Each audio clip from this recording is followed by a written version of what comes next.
Hello, my dear friends. This is Rabbi Aharon Dobinsky coming to you today from the holy city of Jerusalem, Israel. Beautiful fall day here, 70 degrees. Very nice. You should be here, especially with some of the things going on in the world today. This is a place where you'll be safe. So you might want to consider that. I want to talk about three things today that I think are very important. And please forgive me for not putting this out on Friday, but I just flat ran out of time. Shabbos is extremely early, 4 o'clock in the afternoon, and all the cooking I had to do and everything else, it just wasn't happening on Friday. So today, hopefully the information is timely and you will find it useful to yourselves. First of all, there were things in this week's Torah. You know, we always talk about the Torah, and we always try to make some type of connection to today, and sometimes we have to really stretch in order to do that. Now, why did this particular parsha come at this particular time? And what you see is this week it was pretty obvious why. Because there were things that we need to know right now, because America is having a lot of difficulties at this point. There's an election that just took place, allegations of fraud, which I'm not sure are wrong, which are going to be checked out. And so many Kabbalists and so many religious people and so many others have predicted that the president would be president for another 4 years, which I personally believe he will. So there's got to be a road to that. But let's talk about Torah for just a moment this week. There's something that's very important. Actually, there's a few things that are very important. One, this week was the week of the Akedah, the sacrifice of Isaac.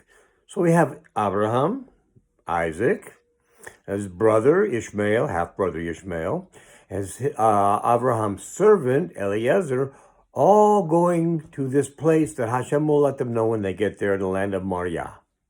Okay? So they get within a couple of days' journey of Moriah, and Abraham looks at his friend Eliezer. By the way, this is a midrash if you want to look it up. He looks at his friend Eliezer, who's been his faithful servant for, decades already. And he says to him, Eliezer, look out there. What do you see?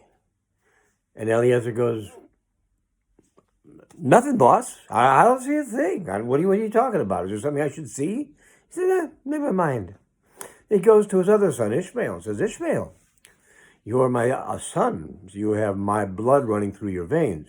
Look out that way and see. What do you see? And Ishmael looks out and he says, sorry, Pop.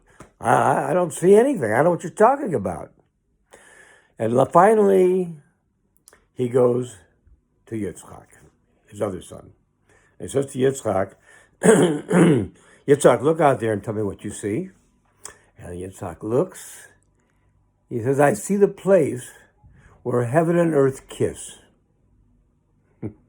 Quite a description, huh? And that told Abraham all he needed to know, that this was the one who was going to carry on his legacy from year to year, from generation to generation. This was the one. It also proves something else. Not everybody sees things as they are. They see what they see. Maybe it's right, maybe it's not. What Eliezer and Ishmael saw, I'm sure was right. It just didn't include something that was very important for them to see. That was seen only by Yitzchak. Well, that's how we are today too. Sometimes we have situations where not everybody sees things the right way. They see them through their own eyes. And because of that, they don't necessarily see the truth. They don't see the truth. They see what they see, but what they see does not go far enough. And we may be in a situation just like that right now. And because of that, we have problems. And you're going to have a lot of machlokas in America, probably for the next several weeks, maybe a couple of months. So be patient and understand. I ask you to be patient for another reason, because two things. One, Hashem told Abraham Avinu last week, and I'm going to paraphrase this, but it's basically the same. It said, those who bless you will be blessed, and those who curse you will be cursed. So, all of us have read what's going on in America. All of us have seen the candidates who are running for president. It's not hard to tell which one is on the side that blesses Israel and the Jewish people, and it's not hard to see the other side that does not. It's quite obvious, actually. And understand, when Hashem gives a pledge, it's golden. You and I give a pledge, most of the time we try to keep it. We do the best we can. He doesn't have to do the best he can. He does what is expected because he is a Kadosh Baruch Hu. He's the Holy One, and blessed be He. He is the one who makes the pledge, and the pledge is forever. When He chose Israel as His chosen people, that pledge has endured for over 3,000 years. I would say that's a good track record.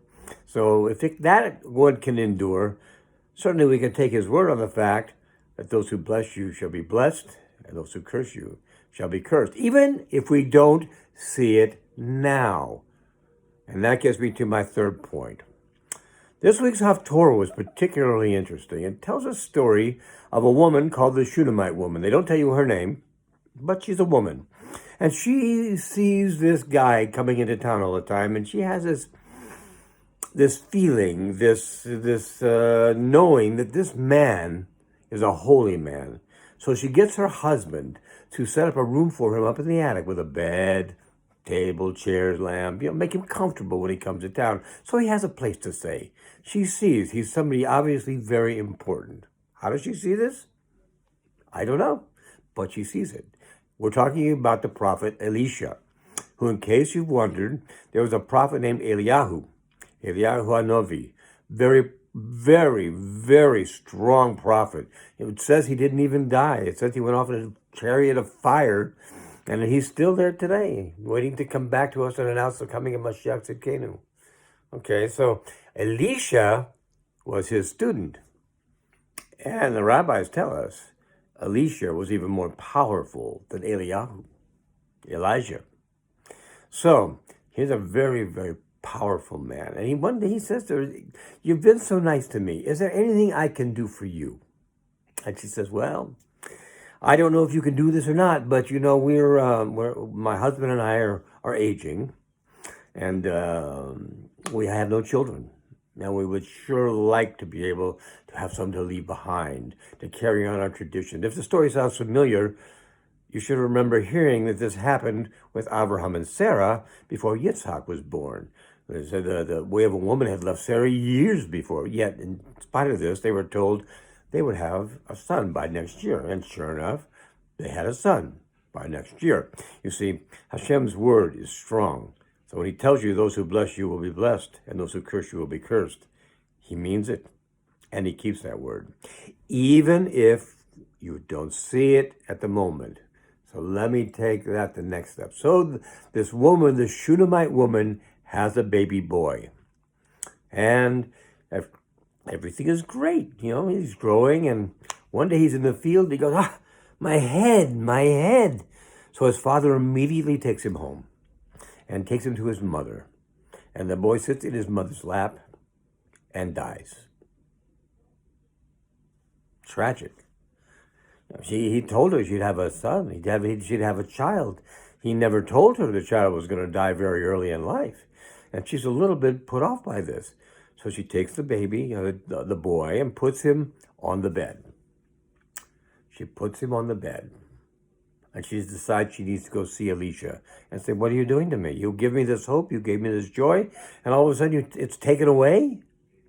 Well, first of all, he didn't give it to her. HaKadosh Baruch Hu gave it to her. He was just a Navi. He was just a prophet telling her what was going to happen.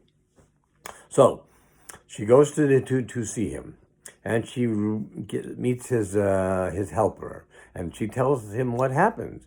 So Elisha goes with her back to her house. I forgot the most important part of the story.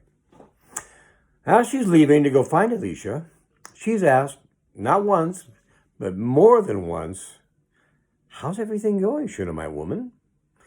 What does she say? All is well. All is well. All is well.